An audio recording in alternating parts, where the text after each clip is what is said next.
Don't fuck with me. Who you been talking to? I'm afraid I'm going to have to ask you to leave. Why? What the fuck are they saying? Chris was ambushed on Fort Street. After a grueling night in the ER, he pulled through barely. Everyone suspected Richie had ordered the hit, but without solid proof, Tony could only put a bounty out on John. The next day, Chris was rushed back into intensive care after suffering internal bleeding. Doctors managed to save him again, but they revealed something chilling. His heart had stopped for a full minute. Medically speaking, Chris had died, and in that minute, he had what can only be described as a near-death experience. While unconscious, Chris said he saw a tunnel filled with blinding white light. On the other side stood the gatekeeper of hell. He also saw his father, and the ghosts of Mike and Brandon, guys he had personally taken out. Mike even gave him a message to bring back to the living. Tell Tony and Paulie, 3 o'clock.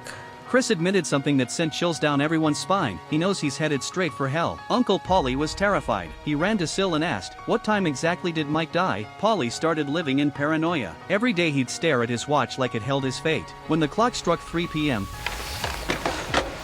What, 3 o'clock again? Quiet.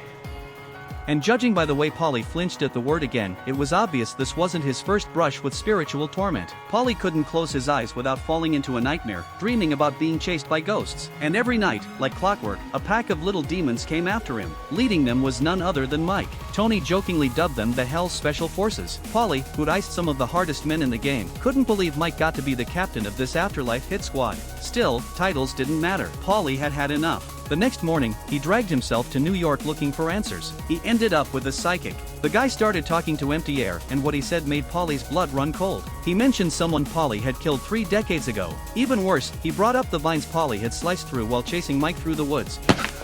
Don't fuck with me. Who you been talking to? I'm afraid I'm going to have to ask you to leave. Why? What the fuck are they saying? You really want me to say it? Fuck you and this bullshit.